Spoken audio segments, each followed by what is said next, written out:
Isang maganda at mapagpalang araw sa inyo, Sir Seth. Maging sa inyong masusugid na tagapakinig. Itago niyo na lamang ako sa pangalang Maricel. Hindi ko na lamang sasabihin pang ibang detalye patungkol sa akin sa kadahilan ng ang kwentong ibabahagi ko sa inyo ay wala namang kinalaman sa akin.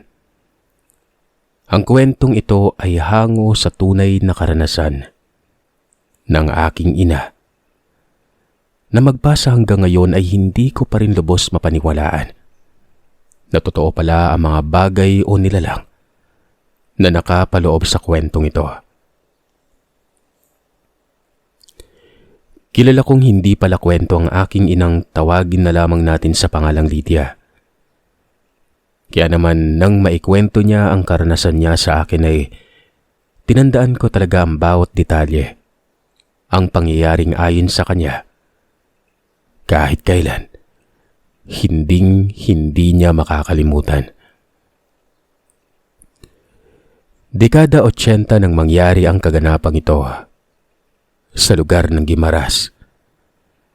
Nasa edad 17 anyos pa lamang ang aking ina ng mga panahong yon nang napagpasya ng kanyang ama at ina na ipakasal siya sa isang binatang ni minsan ay hindi niya pa nakita sa tanang buhay niya.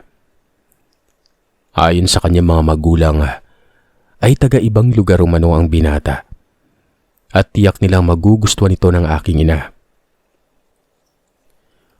Kung hindi nyo kasi naitatanong, uso pa ng mga panahong yon ang magulang sa magulang ang magkakasundo para sa kinabukasan ng kanilang mga anak. Pero batid ng aking ina na hindi lamang ito tungkol sa kanyang kinabukasan, kundi tungkol din sa lupaing nasasakupan nila. Kahit na malaki na kasi ang bukiring pagmamay-ari ng kanyang ama, ay nais pa rin itong magkaroon ng iba pang lupain, lalo na sa kapatagan. Nabalitaan kasi ni inay na malawak ang lupain na pagmamay-ari ng magulang noong lalaking ipapakasal sa kanya. Kahit na normal na lamang ang ganoong sistema sa panahon nila noon ay tutol na tutol pa rin si inay sa nais ng kanyang mga magulang. Dahil pakiramdam niya ay tinanggalan na siya ng pangarap at sariling desisyon sa buhay ng kanyang mga magulang noon. Nais niya pa kasi makapagtapos ng pag-aaral noon at magkaroon ng magandang buhay. Gusto niyang maiba naman ang guhit ng palad niya. Hindi tulad ng kanyang mga magulang na nagbubukid lamang.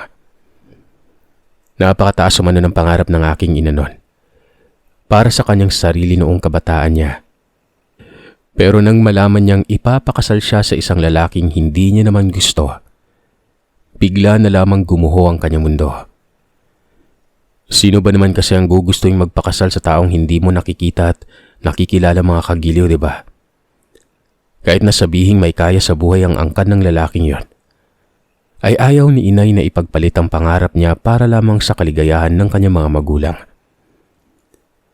Tiyak niya kasing kapag nagpakasal siya sa nasabing lalaki, lalawak na ang lupain nila at ikakatuwa yun ng kanyang mga magulang. Pero siya naman ang mawawalan ng kaligayahan dahil ni minsan ay hindi sumagi sa kanyang isipan na makasama habang buhay ang taong hindi niya naman gusto. Sa makalawa lang ay pupunta na dito ang angkan nila paring Macario para makita ka ng anak nila na mapapangasawa mo, Lydia. Ayusin mo yung sarili mo at siguraduhin mong magmumukha kang presentable, ha? Wika ng kanyang ina sa kanya habang kumakain sila ng hapunan noon.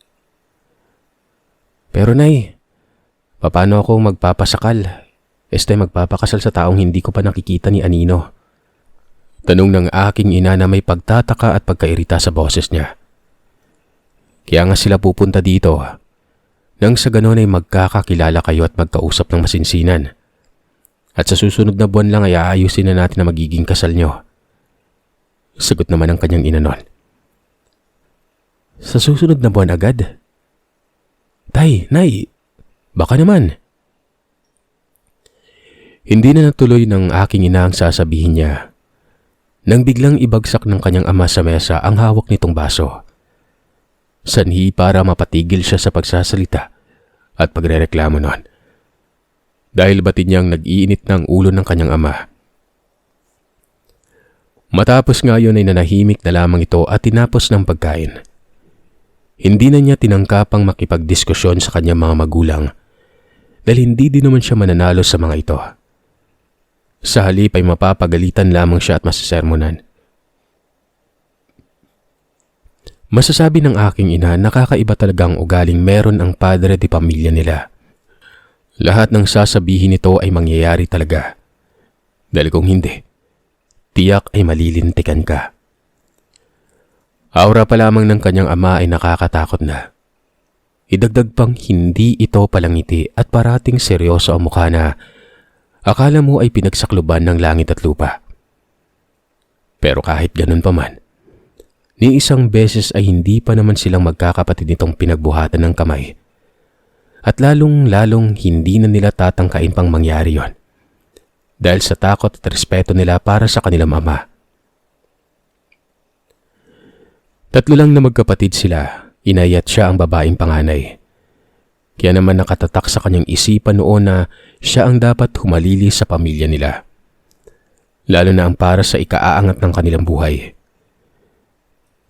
Pero kahit ganun pa man, ay hindi talaga maatim ni inay na magpakasal sa taong ni katiting ay wala siyang gusto o nararamdaman man lamang. Bakit ang lungkot mo? Pinagalitan ka na naman ng nanay mo? Minsan tanong ng matalik na kaibigan ni inay na si Hilario. Nang maabutan siya nito sa may sapa na nagmumuni-muni at nag-iisip kung paano niya mapapabago ang desisyon ng kanyang mga magulang. Nang balingan niya ng tingin ng kaibigan, ay sumalubong sa kanya ang matamis nitong ngiti. Ang pangit mo naman ngayon. Huwag kang ganyan. Dapat nakangiti ka lang palagi para mas lalo kang gumaganda. Pambobola pa ng binata sa kanya. Umupo ito sa katabing bato kung saan nakaupo ang aking ina. Matipid nang initaan lamang ni inay ang binata nun. Ano bang problema? Malay mo makatulong ako. Muling tanong ng lalaki sa kanya. Kasi sila itay, ipapakasal na nila ako. Malungkot na tugon ng aking ina. Nakita niyang naningkit bahagya ang mga mata ni Hilario na halatang pinoproseso pa ng utak nito ang sinasabi niya. Kasal? Ikaw? Kanino naman? Sa akin na ba? Natatawang sunod-sunod na tanong ng binata nun. Walang hiya ka. Asik ni inay at ibinaling na lamang sa malayo ang paningin dahil sa pakiwari niya ay walang maitutulong sa kanyang binata. Gawa ng puro kalokohan lamang ang alam nito. Ilang sandali pang namutawi ang katahimikan sa pagitan nila. Hanggang sa hindi na mapigilan ni inay ang hindi maglabas ng saloobin sa kanyang matalik na kaibigan. Doon nga ay sinabi niya rito ang lahat. Maging ang plano niyang paglalayas para lang hindi maikasal sa taong hindi niya pa nasisilayan nun. Matama naman siyang pinakinggang maigi ng binata at nakikita niya sa mga mata nito ang lungkot para sa kalagayan niya. Maging ito man ay hindi makapaniwala na totoo at seryoso pala ang mga sinasabi niyang pagpapakasal nun. Habang nag-uusap nga sila, humingi ng tulong ang aking ina sa kanyang matalik na kaibigan. Tulungan naman siyang makalayo sa lalong madaling panahon nang sa ganoon ay hindi siya sa pilitang maipakasal sa kanyang mga magulang nun. Sigurado ka ba? Pero kilala mo yung tatay mo eh. Mayayari tayo doon. Pag-aalangang tanong ni Hilario. Wala na akong ibang pagpipilian pa. Ayokong makasal ng ganito kaaga. Lalo na't hindi ko pa lubos na kilala ang mapapangasawa ko. Marami pa akong pangarap sa buhay, Hilario. Mahiyak-iyak na tugon ng aking ina at hindi na nga niya napigilan pa ang pagtulo ng mga luha nun. Nanatili namang nakatingin lamang ang binata sa kanya na halatang hindi din ito alam ang gagawin at naguguluhan na rin. Maya-maya pa ay naramdaman ni inay ang paghagod ng palad ni Hilario sa kanyang likuran. Tahan na, huwag ka nang umiyak. Masusolusyonan rin natin yung problema mo. Mahinahong wika ng kaibigan niya. Bata pa lamang ay matalik ng kaibigan ni inay ang binatang yon. Pero kabaliktaran ng pamumuhay na tinatamasa ng aking ina, ang buhay ng matalik niyang kaibigan. Nag-iisa na lamang kasi sa buhay ang binata. Wala na itong mga magulang at nakikitira na lamang sa mga kamag-anak niya. Pero kahit ganoon ay napakabait at masipag nito. Kaya naman naging malapit sila dahil madalas tumutulong sa bukirin nila si Hilario. Palabiro din at magaling makisama ang binata. Kaya kasundo ito ng lahat ng mga tao sa kanilang lugar. "Tutulungan mo na ako?" tanong ni nanay. Nang magtama ang paningin nila ay napabuga na lamang ito ng hininga at nagsabing, Oo na nga. Tutulungan na kita. Tumahan ka na. Baka may makakita pa sa atin dito at isipin nila na may ginagawa akong hindi maganda sa'yo. Basta, ang pangit mo kapag malungkot." Nahampas naman siya ni inay sa balikat dahil kahit kailan talaga ay palaging may pang-asar na hirit ito kay inay. Pero kahit ganon, sanay na si inay sa mga biro ni Hilario dahil halos lahat na ata ay dinadaan ng binata sa pagpapatawa at biro ang mga bagay-bagay nun. Matapos ngang araw na yon ay palihim na silang nagkikita ni Hilario sa tabing sapa para planuhin ang pagtakas ng aking ina. Kailangan kasi yon dahil kilala ang ama ni Inang Lydia sa baryo nila at kapag may nakakaalam o makakita sa gagawing pagtakas ng aking ina, tiyak ay malalagot silang dalawa. Kabadong-kabado si inay nang dumating na ang araw ng pagpunta ng angkan ni Macario sa bahay nila. Sinadya talaga ng aking ina na hindi ayusin ang sarili niya. Nang sa ganoon ay hindi siya magustuhan ng lalaking ipapakasal sa kanya.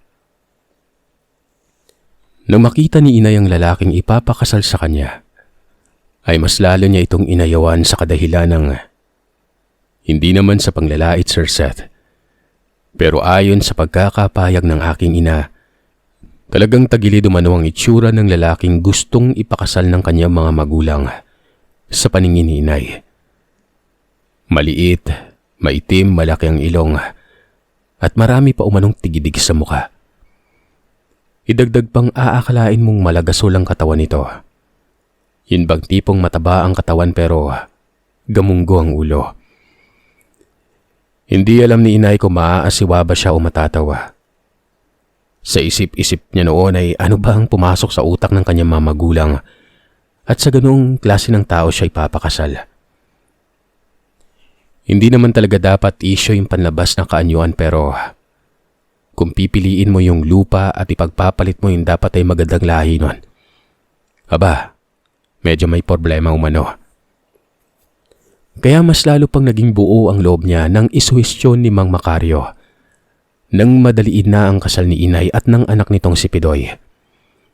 Dahil sa gustong-gusto nitong magkaroon ng magaganda at gwapong apo. Hindi napigilan ng aking inang samaan ng tingin si Pidoy nun. Inis na inis pa si inay na mga sandaling magkasama sila ni Pidoy dahil kung umusta ito ay gwapong-gwapo sa kanyang sarili.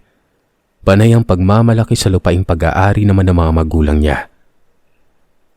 Pero dahil sa ayaw namang maging bastos ng aking ina sa mga magulang ng lalaki noon ay hindi niya na lamang ito pinapansin at hinahayaan na lamang sa pagbubuhat nito ng sarili niyang bangko. Walang hiyang lalaking yan. Kapag pumupunta sa bahay namin, daig pa may dalang bagyo sa sobrang lakas ng hangin sa katawan. Biruin mo ba naman palagi niyang ipinagmamalaki sa mga magulang ko kung gaano kalaki yung lupain nila? Inis na wika ng aking ina nang mag-usap sila ni Hilario. Kay Hilario niya lang kasi nasasabi ang lahat ng saloobin niya. Sa binata niya lang na ibubuga ang sama ng loob at galit, pagkainis na nararamdaman niya sa mga magulang at sa lalaking nais ipakasal sa kanya. Teka lang. Umuusok na naman yung ilong mo. Tingnan mo nga't lumalaki na naman yung butas Magtigil ka dyan, Hilario ha. Talagang nababanas na ako ngayon. Inis niyang tugon dito at inirapan pa. Eto naman, pinapangiti lang kita at pinapagaan ang nararamdaman mo Inis na inis pa rin siyang nagtatatalak. Aniya, Naiinis siya sa mga magulang niya dahil halatang halata naman na ang malawak na lupain sa Kapatagang ipinangako ni Mang Macario. Ang habol ng mga ito sa oras na maikasal siya sa lalaking malagasol ang katawan na may gamunggong ulo. Ipinapahalata talaga ng mga ito kung ano ang habol nun. Nanghiya talaga. Naiinis ako. Gigil niyang wika. Tahimik na pinapakinggan lamang siya ni Hilario. Nang matapos na siyang magyaw-yaw ay inabutan siya ni Hilario ng tubig inumin. Uminom na raw muna siya para maibsan ang init ng ulo. Kinuha naman ng aking ina ang iniabot sa tubig at tinungganon. Gusto ko na talaga makaalis sa bahay namin. Sa tuwing naiisip ko yung ginagawang pakikipagkasundo ng mga magulang ko sa taong wala akong gusto, pakiramdam ko mababaliw ako, Hilario. Baka kapag hindi ko nakayanan, magpapakamatay na lang ako. Yan ang wag na wag mong gagawin, ha? Kapag magpapakamatay ka, susunod ako. Tugon ng binata. Napatingin ang aking ina sa binata dahil sa naging tugon nito sa sinasabi niya. Nakita niyang sumeryoso mukha nito, kaya't hindi niya alam kung nagsasabi ba ito ng totoo o hindi. Kapag magpapakamatay ka, paano na ako? Kung alam mo lang na, di bali na nga. Anya ng lalaki at hindi na itinuloy pang sasabihin. Magtatanong pa sana ang aking ina, pero biglang iniba ng binata ang usapan. Halatang halata na may iniiwasan itong mapag-usapan nila. Makalipas ang araw na pagpunta-punta ng angkan ni Mang Macario sa bahay nila inay, ay mas kinulit pa ni inay ang kaibigan niyang si Hilario na madaliinan nila ang planong paglayas niya. Sang lugar naman tayo pupunta? Teka lang ha, hindi pa kasi bumabalik yung kaibigan ko na may alam kung saan tayo pwede pumunta eh. Kahit saan, basta makalayo lang ako dito. Kapag pinapatagal pa natin to, hindi ko na alam yung gagawin ko. Umiiyak na noon si inay sa binata dahil sa labis na takot na maikasal kay Pidoy. Dahil sa kakaisip nga ni inay noon ay nagkakasakit na ito at nangangayayat na rin. Kaya naman sa awa ni Hilario ay wala na itong ibang nagawa, kundi sundin ang nais na mangyari ni nanay. O sige, ihanda mo yung gamit mo. Kahit konti lang dalhin mo para hindi tayo mahirapan. Mamayang 12:00 ng madaling araw, magkita tayo dito. Sambit ni Hilario kay inay habang pinapatahan ito. Tanging pagtango na lamang ang naging tugon ni inay sa lalaki dahil hindi na niya kaya pang magsalita sa kakaiyak. Tahan na, huwag ka nang umiyak. Ayokong nakikita kitang umiiyak. Parang kinukurot yung puso ko sa tuwing nakikita kitang umiiyak eh. Malambing na pag-alo sa kanya ng binata. Kinagabihan nga ay nintay na lamang ni inay na makatulog ang kanyang mga magulang. Maaga pa lamang ay nakaayos na ang gamit na dadalhin niya. Ilang bisan lamang ang kanyang niligpit at ang iba pa mga importante niya mga gamit. Nang pumatak na ang 12:00 ng hating gabi, kabadong-kabada na si inay sa gagawing pagtakas sa bahay nila. Kahit napakiramdam niyang tulog na ang kanyang mga magulang, ay hindi pa rin niya magawang makalabas ng bahay nila noon. Nangangatog ang kanyang katawan. Tinamaan pa rin siya ng takot na baka mahuli sila ni Hilario o may makakita sa kanila. Kahit ganun pa man ay tinipo ni inay ang lahat ng lakas ng loob niya para makatakas lang. Bahala na. Hindi ko na dapat isipin yung mga bagay na yan. Ang mahalaga ay makaalis at makalayo na ako sa bahay na to. Wika niya at napahugot ito ng malalim na hininga. Ilang minuto pang nakikiramdam siya sa buong paligid nun. Nang mapagtanto niyang napakatahimik na ng paligid ay dahan-dahan na siyang tumayo. Bit-bit ang iilang kagamitan. Naglakad siya papalapit sa pintuan. Pero nang papalabas na siya ng bahay, ay kamuntikan na siyang napasigaw sa gulat. Nang biglang may humawak sa kamay niya. Pakiramdam ni inay noon ay saglit na lumabas sa kanyang katawan ng kaluluwa nang akalain niyang nahuli na siya ng kanyang ama. Pero nang tingnan niya ito, ay ang bunsong kapatid niya pala ito na si Tia Loida. "Ate, inom ako tubig. Nauuhaw ako eh." Pupungas-bungas na wika ng kanyang bunsong kapatid na nasa edad 5 taong gulang pa lamang at wala pang kamuwang-muwang sa mundo. Nang makita ni inay ang itsura ng kapatid niya ay hindi niya mapigilan ng hindi maiyak. Sa kadahilanang ito ang pinakapaborito niya sa lahat. Ayaw niya mang mawalay rito at gusto niyang masubaybayan ang paglaki. Ay wala na siyang ibang magagawa kundi ipaubaya ito sa isa niyang kapatid. Ayaw din naman niya kasing matali sa isang relasyong magbibigay lamang ng panghabang buhay na pasakit sa kanya. Sa huling pagkakataon ay binigyan ni inay ng maiinom na tubig ang kanyang kapatid at niyakap ng mahigpit. Nagtataka pang nagtatanong ang paslit kung bakit umiiyak si inay. Hindi niya naman ito sinagot at sinabihan na lamang na matulog na ulit. Wala namang reklamong bumalik sa silid-tulugan ng bunsong kapatid ni nanay noon. Doon nga ay tuluyan ng nakalabas ng bahay si inay at dagli-dagli siyang naglakad papunta sa sapa na napag-usapan nila ni Hilario. Kahit na may bali-balitang may nananambang umano na kung ano doon sa kanilang lugar. Pagsapit ng hating gabi, walang takot na sinuong ng aking ina ang madilim na daan makalayo lamang sa bahay nila. Panay pa ang dasal niya ng mga sandaling yon, nagabayan siya ng may kapal sa gagawin niya. Alam niyang hindi tama ito dahil sa sinuway niya ang gusto ng kanyang mga magulang pero mas hindi tama na makisama siya sa taong hindi niya mahal. Nang malapit na si inay sa may sapa ay natanaw na niya ang isang figura ng taong nakatayo sa may bato. May kadiliman man ay nakikita niya ang bulto nito dahil sa may liwanag naman ng buwan sa gabing yon. Mas binilisan pa ni inay ang paglalakad para makalapit rito nang akalain niyang si Hilario nang ito at nag-aantay sa kanya.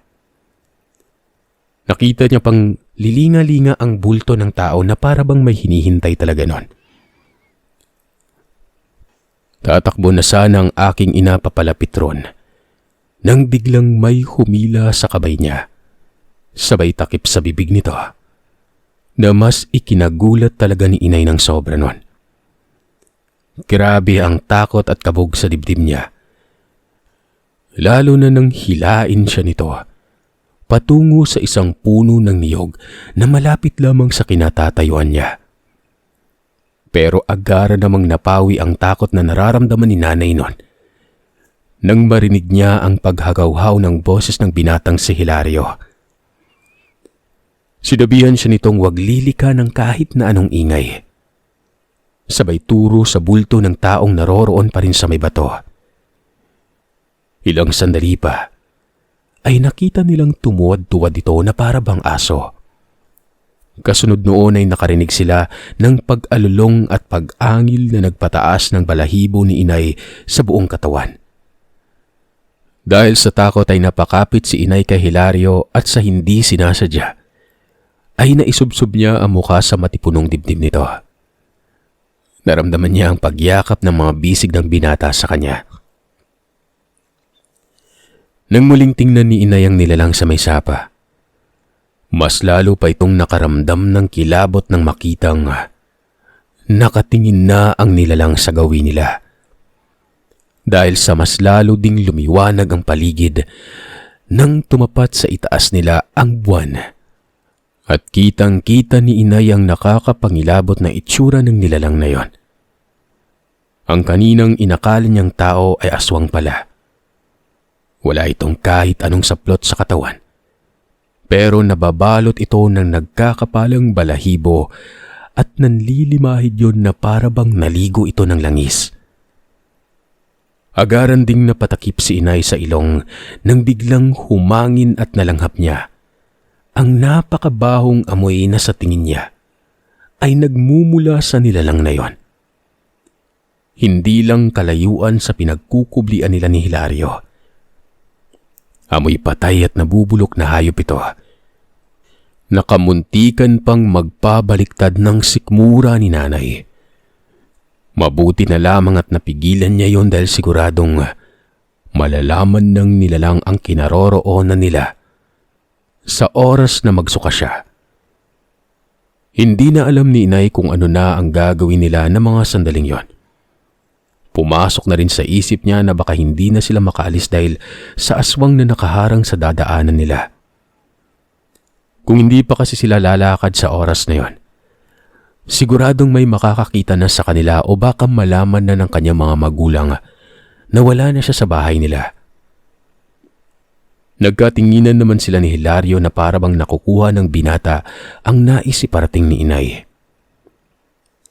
Bigla namang napapikit si inay nang makita niyang dahan-dahang inilapit ni Hilario ang mukha niya sa mukha nito. Mas kumabog pa ng mabilis ang dibdib ni inay nang akalain niyang hahalikan siya ng binata. Maghintay pa tayo ng ilang minuto. Aalis din yan. Bulong ni Hilario sa kanya na ikinadilat niya naman. Dumiretso pala sa tenga niya ang bibig nito para bulungan siya. Hindi na tuloy alam ni inay kung ano ba ang nararamdaman niya. Naghalo-halo na kasi ito at doon ay mas lalo pang lumalim ang pagkagusto niya sa binata. Tama, matagal nang may gusto si inay kay Hilario. Kaya naman hindi niya kayang magpakasal sa iba pero ang pagkakagusto niyang yon ay siya lang ang nakakaalam. Bilang babae kasi ay may delikadesa si inay at hindi uso noon na ang babae ang nagtatapat ng nararamdaman para sa lalaki. Pero hindi din alam ni inay kung ganun din ba ang nararamdaman ng binata para sa kanya. Basta't ang pagkakaalam niya, kapatid na ang turing nito sa kanya, kaya ito malapit sa kanilang pamilya. Maya-maya pa ay naramdaman niya ang paghawak ni Hilario sa kamay niya. Kasunod noon ay hinila na siya nito paalis sa pinagkukublihan nila.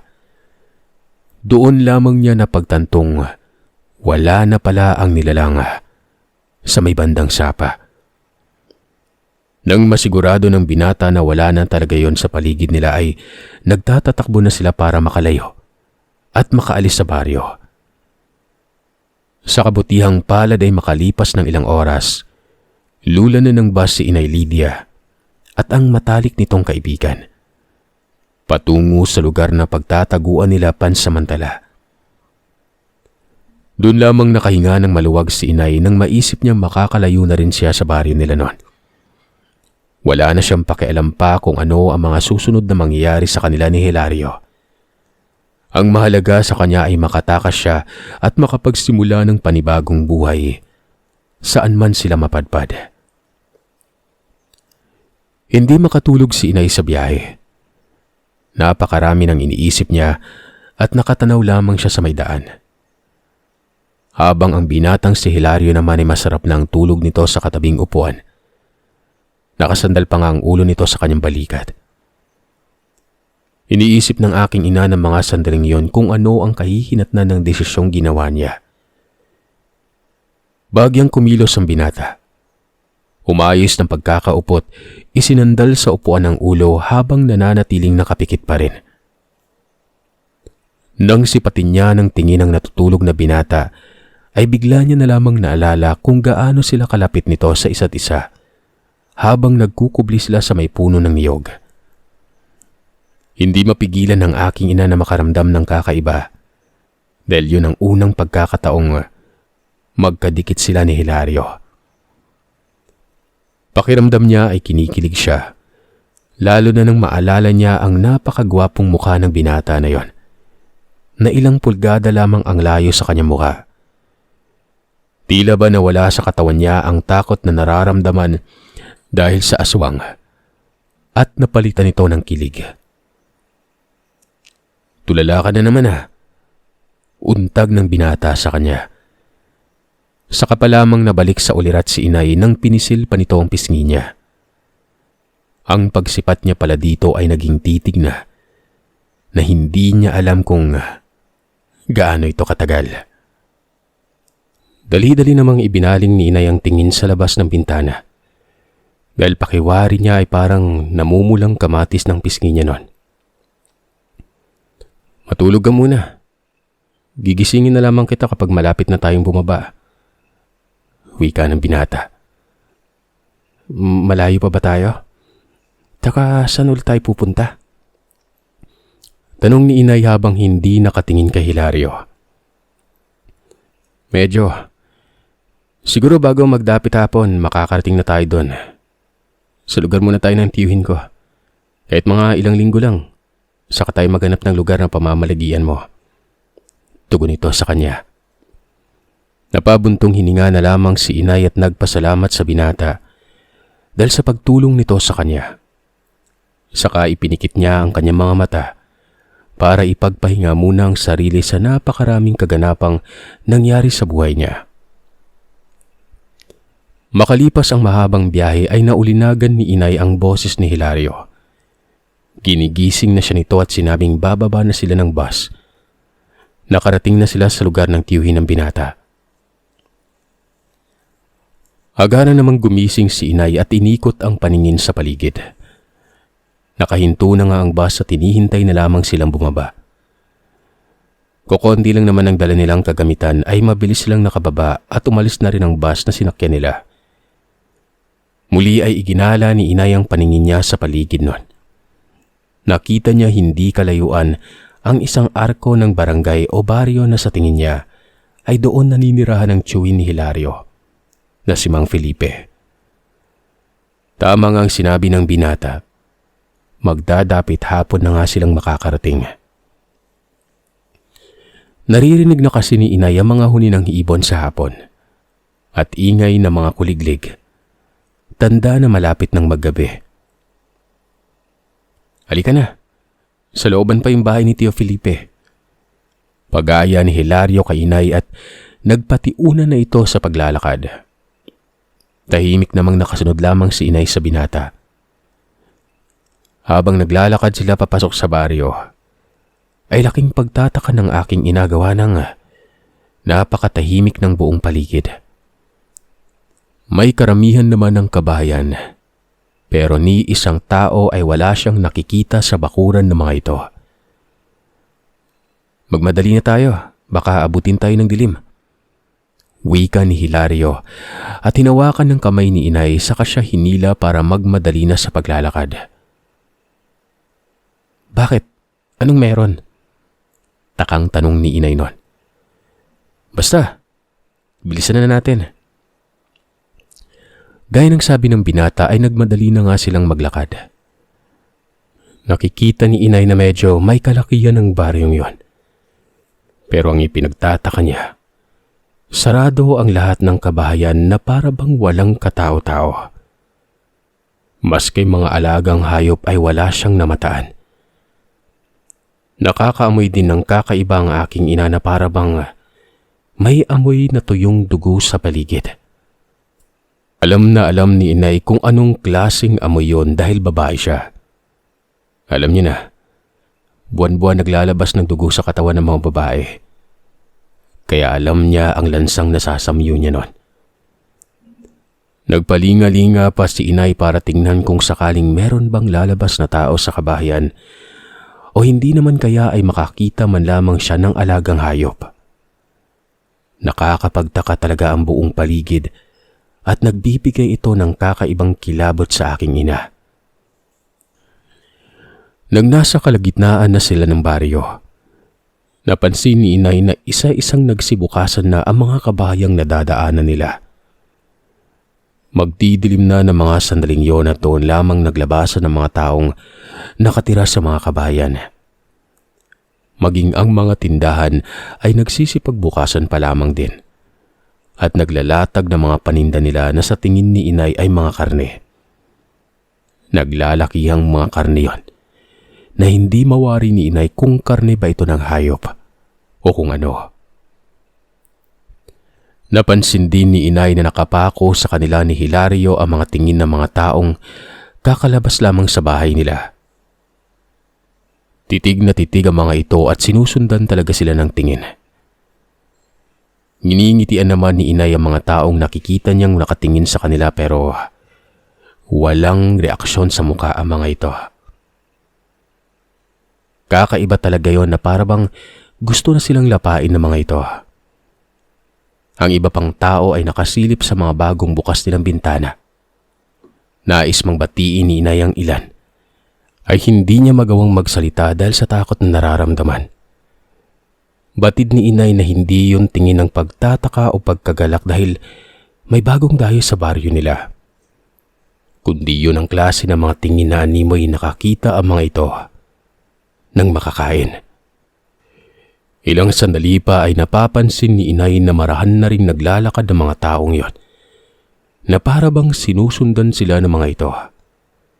Kaya naman mas lalo pang nakaramdam ng takot at kaba si inay. Sa pamamaraan pa lamang kasi ng pagkakatitig ng mga tao roon ay matatakot ka na talaga.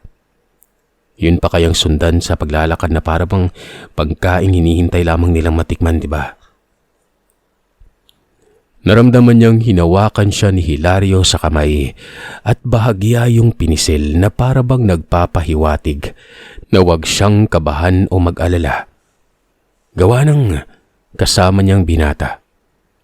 Hinding-hindi siya pababayaan ito anuman ang mangyari. Maya-maya lang ay biglang may sumalubong sa kanilang dalawang lalaking may kaedara ng isa. At ang isa naman ay sa tingin ni inay nasa edad 30 pataas pa lamang. Patakbo pa ang mga itong lumapit sa kanila ni Hilario, na mas ikinatakot talaga ni inay nun. Sa kadahilan ng may mga nagtutulisang itak na nakasukbit sa tagiliran ng mga ito. Kitang-kita ni inay na bagong hasa pa ang mga yon at kumikintab pa. "Anong ginagawa mo dito? Hindi ba't sinabihan na kitang wag na wag ka nang babalik dito?" Pagalit na wika ng isang lalaking may kabataan pa kay Hilario. Napakamot lang naman sa ulo ang binata at magsasalita na sana pero hindi na ito natuloy nang mapansin nilang napatingin sa paligid ang dalawang lalaking kaharap. Doon ay mas naramdaman ni nanay na papalapit na ang mga taong baryo sa kinaroroonan nila. Nagmamadali na mga ito sa paglalakad na parang nag-uunan ng makalapit sa kanila noon. "Bisita ko yung mga ito. Wag na wag niyong tatangkaing hawakan ni isang hibla ng buhok nila, ha?" Bulalas ng lalaking may katandaan na pero matikas pa rin ang pangangatawan. Sa tingin ni inay ay nasa edad 50 na ito at puti na halos kalahati ng buhok niya. Nakita pa ni inay na humawak ito sa itak na akmang kukunin na sa kinalalagyan. Tumigil naman ang mga tao sa paglalakad at narinig ni inay ang mga bulungan ng mga yon. Pero hindi niya yun maintindihan dahil tila ba nag-aangil lamang ang mga tao sa paligid. "Magmadali kayo! Tara na!" Utos ng isa na mababakas ang galit nito sa boses niya. Habang nagmamadali nga silang naglakad, ay pinagitnaan na si inay at Hilario ng dalawang lalaking sumalubong sa kanila noon.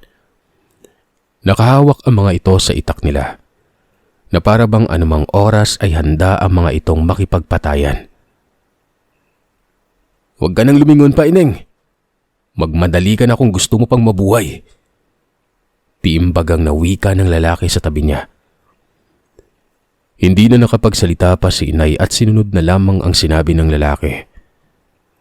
Halos takboy na nga lang din nila ang daan sa bilis ng paglalakad nila noon. Makalipas ang ilang minutong lakaran, ay narating na nila ang isang bahay na may kalakihan. Puno ito ng pananim na puno ng buungan o suha sa Tagalog.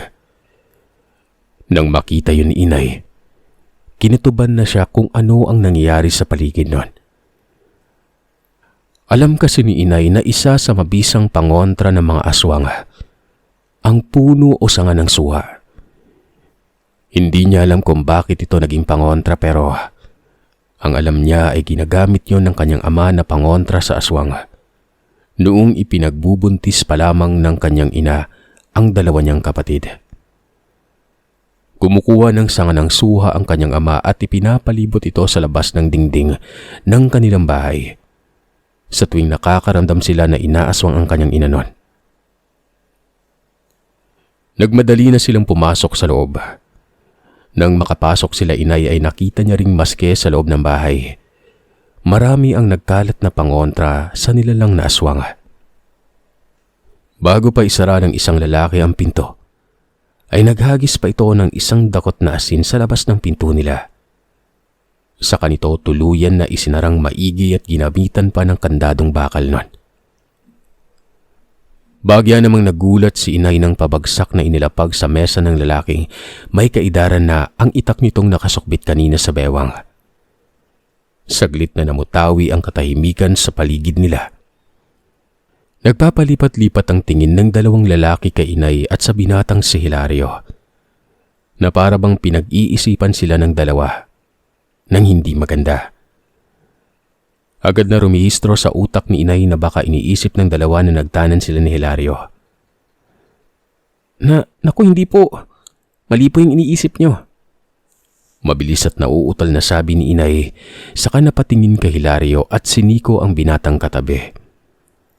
Hudyat na nais ni inay na ito na ang magpaliwanag ng kalagayan niya. Agad namang nakuha ng binata ang nais na iparating ni inay pero nang magpapaliwanag na ang binata, pabagsak na nagsalita ang matanda. Hindi kayo pwede dito.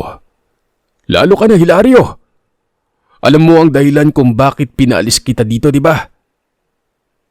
Alam ko, Tiyong. Pero makinig mo na kayo sa akin. Sa amin. Wala na kasi akong ibang alam na pwede naming puntahan. Bukas na bukas lang. Aalis na kayo sa baryong ito.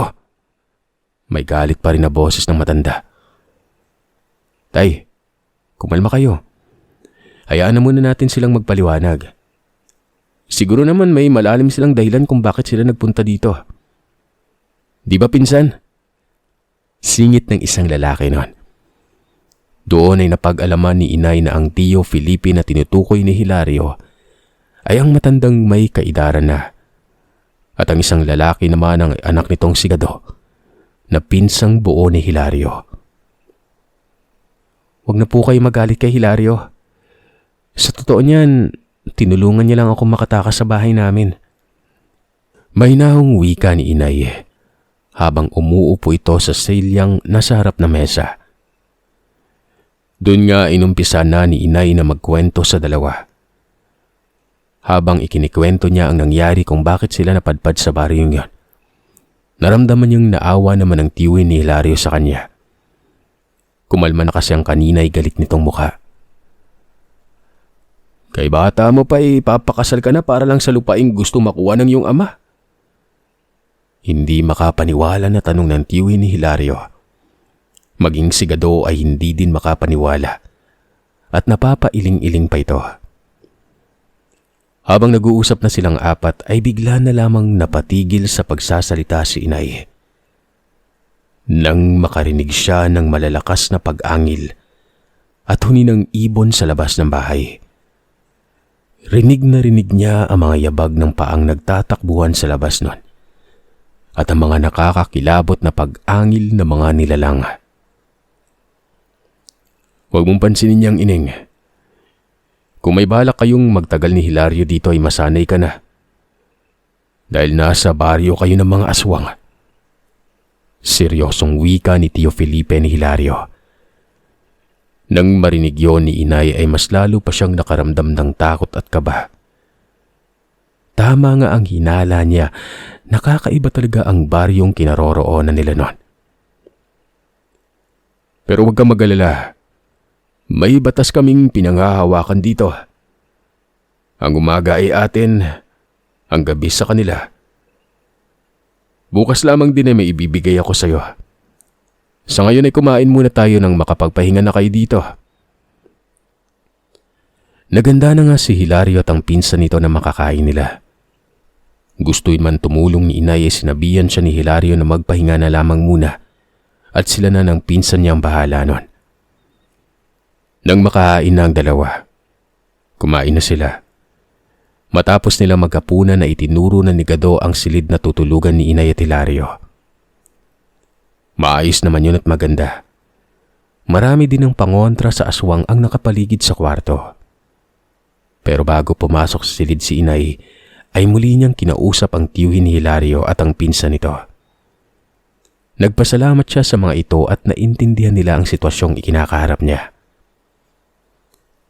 Habang nasa silid na si inay at Hilario, ay iniayos na ng binata ang tutulugan niya sa lapag, habang si inay naman ay sa papag matutulog. Magpahinga ka na. Huwag kang mag-alala at babantayan kita sa pagtulog mo. Takot lang mga nilalang na yun sa akin, oh. Sambit ng binata at biniro pa ito si itay na haharapin niya ang mga nilalang para mailigtas lamang ito. Loko-loko ka talaga. Sige na, magpahinga ka na din. Saad ni inay. Dahil sa pagod sa biyahe at dami ng isipin noon ay nilamon agad ng antok ang katawan ni nanay. Kinabukasan ay tinanghali niya ng gising si inay. Wala na si Hilario sa kinatutulugan nito. Nagpa siya si inay na bumangon at magtungo sa kusina para maghilamos ng mukha. Nang malapit na ito sa kusina, naulinagan niyang nag-uusap si Hilario at ang pinsan nito. Kailangan mong umalis na kagad dito, insan. Baka malaman ni Nora na nandito ka. Buhay pa ba yon? Ang tagal na nung huling punta ko dito ah. Siguro naman nakalimutan na niya ako. Alam mo hindi nakakalimot ang aswang. Lalo na't binasted mo yung babaeng yun. Hindi ko naman siya gusto insan eh. Alam mo yan. Lalo na ngayong may nagugustuhan na ako. Hindi ba ang ganda niya? Seryoso tol. Kapag nalaman nung Norang nandito ka at may kasamang ibang babae, baka pati yan pag-initan niya. Dahil sa hindi na mapigilan ni inay ang kuryosidad kung ano at sino ang pinag-uusapan ng dalawa, sumingit na siya rito. Anong pinag-uusapan niyo? Nagkatinginan pa ang magpinsan bago sumagot si Hilario. Wala. Gising ka na pala. Naganda na ako na makakain mo. Bilisan mo na at sabay na tayong kumain. Gutom na ako eh. Pag-iiba ng usapan ni Hilario. Nagtungo na agad ito sa mesa. Nagbalingan ng tingin ni inay si Gado ay nagkibit-balikat lamang ito na halatang ayaw sabihin ng mga ito ang pinag-uusapan. Makalipas ang ilang araw, gabi-gabi pa rin nakakarinig si inay ng mga alulungan at ingay ng mga nilalang. Sa isip niya pa ay kailangan niyang labanan ng takot habang doon pa siya nananatili. Pero isang hapon, nakarinig si inay ng boses ng babae sa labas ng bahay. Galit na galit ito na para bang may hinahanap na kung sino. Nang silipin ni inay sa bintana kung sino yon, ay nakita niyang isang babae ito na medyo may katandaan lamang sa kanya. Nanlilisik ang mga matang animoy galit na aso. Buhaghag ang buhok na para bang wala ito sa tamang pag-iisip nun. Hindi ito makapasok-pasok sa loob ng bakuran nila, kahit na bukas naman ang tarangkahan. Tanda na isa din itong aswang. Doon ay naalala ni inay ang pinag-usapan ni Hilario at ng pinsan nito na may babaeng aswang ang nagkakagusto sa binata. Tiyak ni inay na yon ang babaeng tinutukoy ni Gado. Hinarap naman ito ni Mang Felipe at kinausap. Hindi man marinig ni inay ang pinag-uusapan ng dalawa, ay nakikita niya ang pagiging desperada ng babaeng yon. Hanggang sa nakita ni inay na naglabas ng itak si Gado, ibinigay ito sa kanyang ama.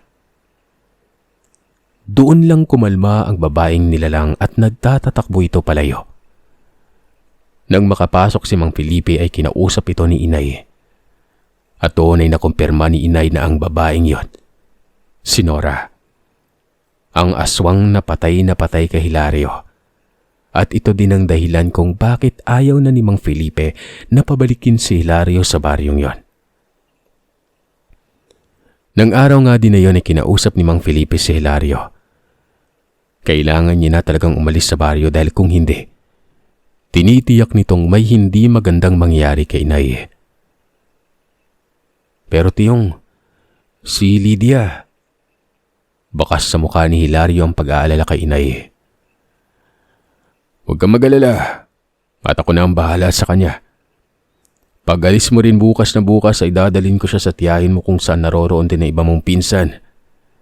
Wika ni Mang Felipe. Tinutukoy nito ay kung saan nakatira ang asawa niya at iba pang kaanak. Ayon kasi sa matanda, sa ibang baryo na nakatira ang asawa at mga anak niyang babae. Naroroon lamang sila sa baryong yon para bantayan ang lupain nila. Nito pa ay doon na sila maaaring magkita at wag nang babalik sa baryo ng mga aswang. Ayaw namang mawalay ni inay kay Hilario ay wala pa rin siyang magagawa nun. Kailangang umalis ng binata bago pa man gumawa ng hakbang na ikakapahamak nila ang aswang na may gusto rito. Kinabukasan nga, nagisnan ni inay na wala na ang binatang si Hilario.